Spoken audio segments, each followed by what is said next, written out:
So life just continues to call you further and further and further along your path. The question is, how sensitive are you to the vibration of that calling? And how really on your path are you? If you are in this moment loving someone, you're on your path. But if you're mad at them, you've stepped off into the weeds for a minute. And we know some of them are annoying. Some things that people do, some things that people think, some things that people think about you, some things that you are focused upon are hard to take. They don't feel good when you focus upon them. But we want you to leave this room fully understanding that the reason that they don't feel good when you focus upon them is because the larger part of you isn't focused upon them. And your attention to them is taking you from your path. You knew that you were worthy. And when you get off that path, you feel awful. You knew that you are valuable. And when you get off that path, you feel awful. You knew that this was going to be a wonderful experience. And when you get off that path, you feel awful. You knew that you are the creator of your own experience. And when you get off that path, you feel awful. You had all of these intentions, all of this knowing that you have amassed from life. And the source within you stands in complete knowledge of that path. You can be or do or have anything that you want and feel wonderful as long as you're not mad at yourself while you're doing it. That's off your path. You can be or do or have anything, and the source that is within you will support you completely, and you will feel wonderful. Unless you're mad at someone else, unless you're condemning something else, unless you're looking right at what you do not want and making that a lifestyle of vibrational habit. And that's really what we're talking about. We're talking about the vibrational frequencies or the thoughts or the energy. These words are all dovetailing that you are generating. So when you focus upon the well-being of something, law of attraction will bring you more thoughts like it. When you focus upon the not well-being of something, law of attraction will bring you other thoughts like it. And as you focus there in those early stages of those easy thoughts, law of attraction will bring you more thoughts like that until eventually you will have a significant enough vibrational pattern or trajectory going with that thought that you might even say, I believe that. That's all a belief is. A belief is just a thought you keep thinking. That's all it is.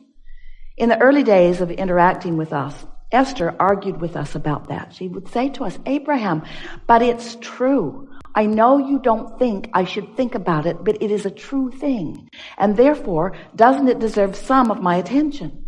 And we say, there are so many things that are true that you want to practice until you believe them and until you attract them, until you live them fully.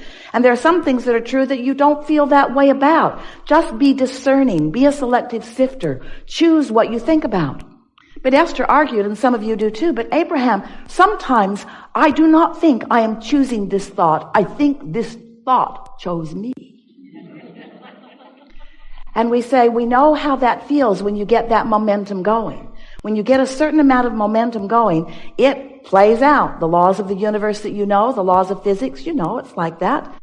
So law of attraction is synonymous with momentum. Because when you give your attention to something, law of attraction will bring more and more and more and more and more. That's why you want to be discerning about what you think about. And it's also why you don't want to be at the bottom of the hill trying to stop your thoughts. That's when Esther said, my thought's thinking me, Abraham. I know you think I should think otherwise, but this thought has got hold of me big time.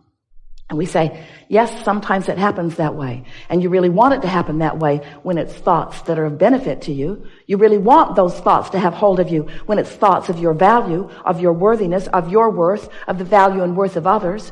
You want those thoughts to get hold of you. You want to believe deeply. You want to have absolute knowing. First you think it, then you think it more, then you think it more, then you think it more, then you think it more, then you believe it. Then you believe it, then you think it more, then you think it more, then you think it more, then you know it. And the reason you know it is because what you believe manifests. It manifests. It gives you full knowledge. But what humans mostly don't understand is that you have control over what moves from vibration into reality. You can turn thoughts into things deliberately. You can. You are turning thoughts into things all the time indeliberately Why not get hold of this? Why not start thinking purposefully? But the only way that you can begin to turn thoughts to things in a deliberate way is by inserting into your awareness the factor, the all-important factor of how you feel. Because how you feel is your guidance that lets you know how much momentum you got going toward what you want and how much introduction of contradiction you've got going on. One of the things that you have going for you, there are a lot of things, but significant to this topic. One of the things that is really beneficial to you, and we love you so much. You know what's coming next. When we tell you we love you, we're preparing you for hearing something. One of the things that you've got going for you is that you are, did we tell you we love you? You are fickle and frivolous with your thoughts.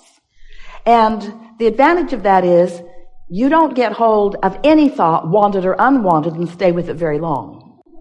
You are distracted. Ooh, shiny.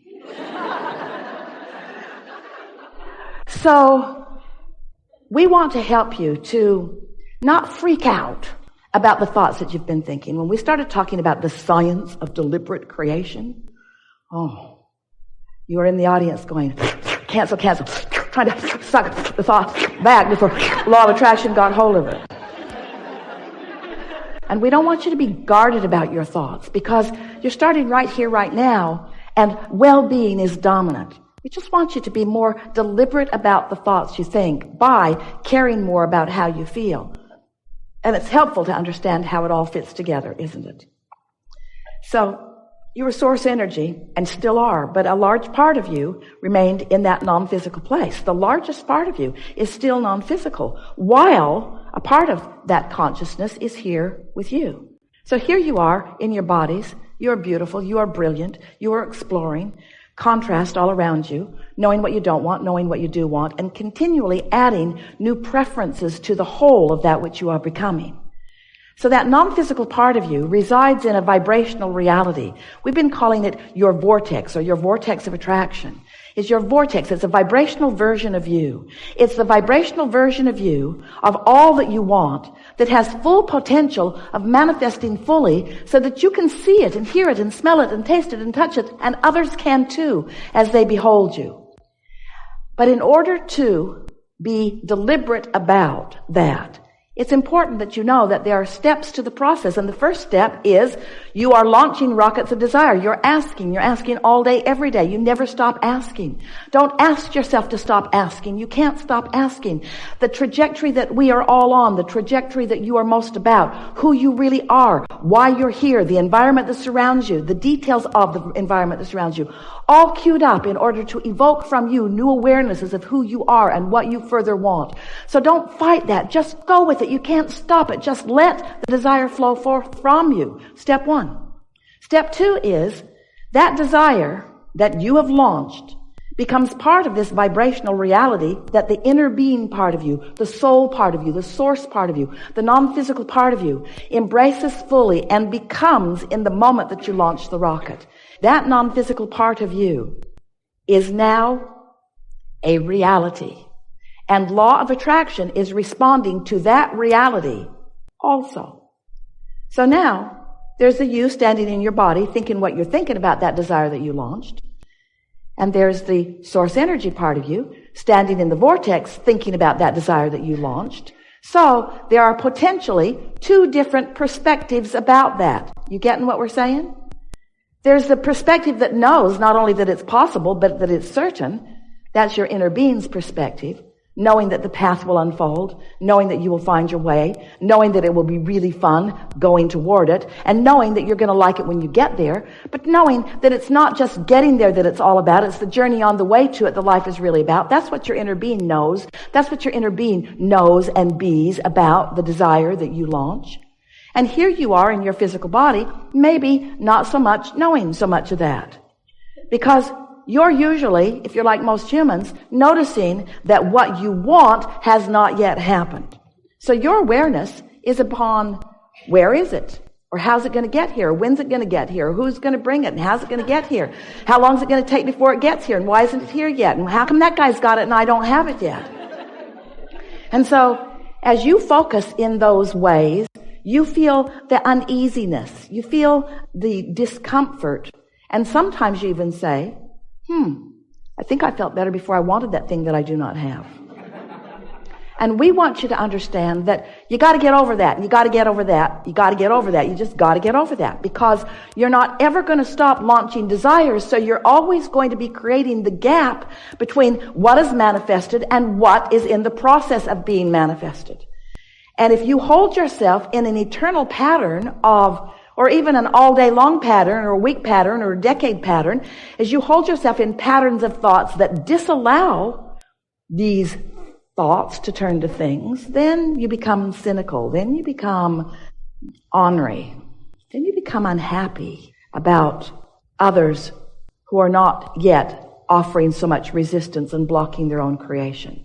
It's all about focus, and it's all about law of attraction, which means it's all about momentum.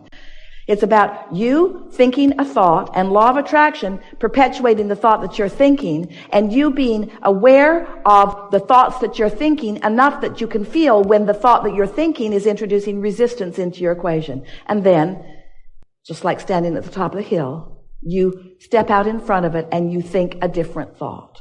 When you think about something, let's say you're thinking about something that you desire, and you start early in the morning before negative thoughts from yesterday start seeping into your experience. Because when you slumber, your momentum stops. That's the most wonderful thing about sleeping. Your thought momentum stops while you sleep. Now, it's easy to wake up and think about yesterday. It's easy to go to the same places and meet the same faces and have the same thoughts that you had yesterday. But you are starting the new trajectory about that today. And it's easy to pick it up, we know. But it's also far easier at the beginning of every day to start a different thread of thought, so to speak. So let's say that you've awakened this morning and your momentum has stopped and you're feeling pretty good because your momentum has stopped and you're not thinking about any of the things that aren't going well. You're just alive in your body, and because you are not introducing any resistance into the equation, the source energy within you is the dominant vibration. So you just feel well-being. You just feel well-being. So let's say you begin thinking about this day and you look out and you find the day beautiful, and then you wonder if it's going to rain. Well, as you looked out and found the day wonderful, law of attraction was ready to run with that thought. But as you worried about there being rain today, you introduced another thought into the thoughts that you were thinking. So right away, you introduced a thought about what you want and a thought about what you don't want. And when those two thoughts are vibrationally happening within you, not at the same time, they can't, but boom, boom, boom, boom, boom, boom, boom, boom. Now, you've got a sort of little wobble going on here already. If you are like most people, you're thinking about what you want and about the absence of it, and you're thinking about things that are going well and things that aren't going well, and you're thinking about the people you like and the people you don't like, and you're thinking about the Republicans that you adore or the Democrats that you adore and the others that you don't. You're thinking about all kinds of things that are already contradicted in your vibration. So if you're like most humans, you've got a major wobble thing going on a lot of subjects.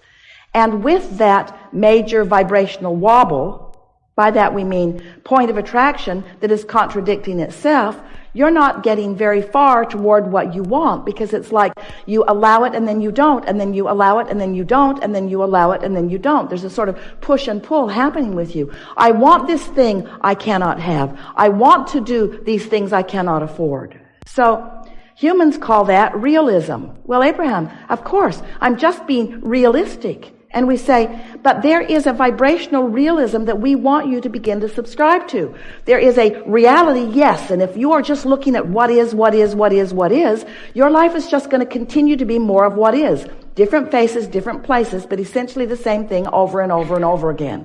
Because you can't continue to offer the same thought patterns and have the same emotional responses to those thought patterns and make changes in your life experience. In order to make changes in what is happening in terms of manifestation, you have to first make changes in what's happening with the thoughts that you are thinking. You have to clean up your frequency. You have to slow down the wobble.